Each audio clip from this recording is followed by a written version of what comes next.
Hello and welcome. I'm Maria Ressa. This is your 6 p.m. wrap.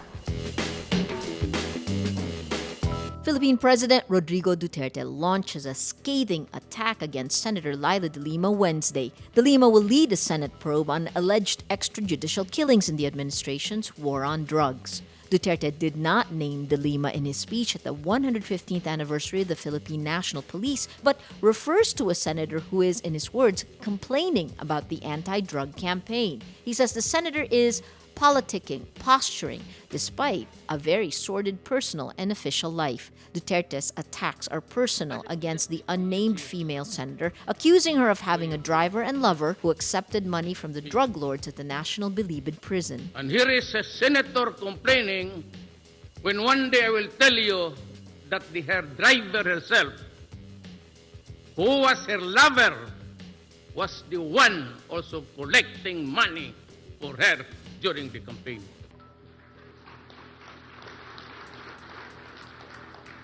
Here is an immoral woman flaunting, well, of course, insofar as the wife of the driver was concerned, it's adultery. Here is a woman who funded the house of her lover. And yet we do not say any complaint about it. Duterte's last lines during his speech are the most obvious references to de Lima. I will show to you. I have this CD when she first investigated me in Davao for human rights violation.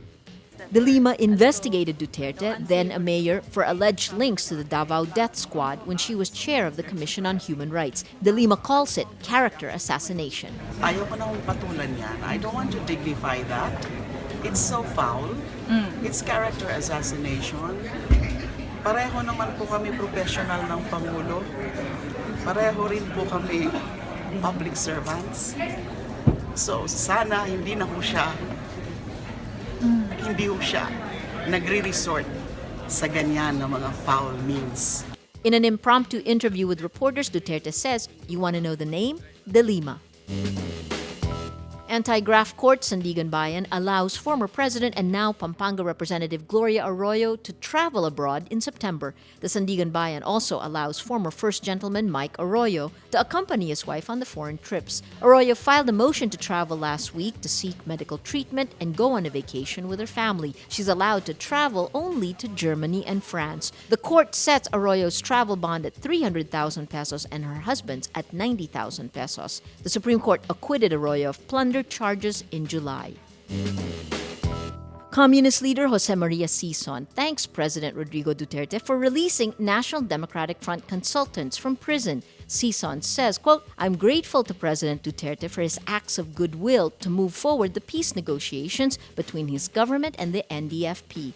Temporarily released are Benito and Wilma Chamson, leaders of the New People's Army. Other prisoners are expected to be released this week in time for the peace talks on August 22nd in Norway." Sison also dismisses his verbal spat with Duterte as just a, quote, "glitch in our communications." Earlier in August, Duterte called out Sison for being arrogant and criticized the CPP for overestimating its power.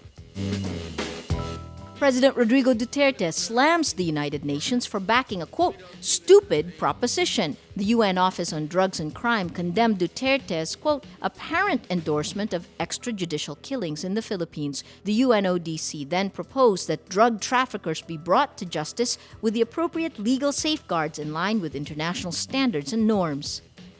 And here comes a UN easily swayed and coming on a very stupid proposition of, for those who are killed by the other drug syndicates, we can only investigate, but do not attribute the acts of other criminals upon my government. Duterte questions the UN's alleged silence on thousands of victims of violence in other parts of the world. There are a lot of people, innocent women, child, young women, young men, old women, being killed elsewhere in this world.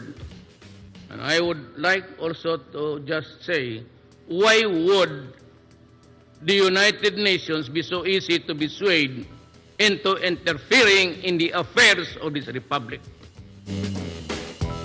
A rapidly spreading fire east of Los Angeles, California, forces more than 82,000 to evacuate Tuesday, August 16th, United States time. California Governor Jerry Brown declares a state of emergency for San Bernardino County, where the blaze is quickly growing. The fires burned through 3,600 hectares, threatening 34,400 buildings.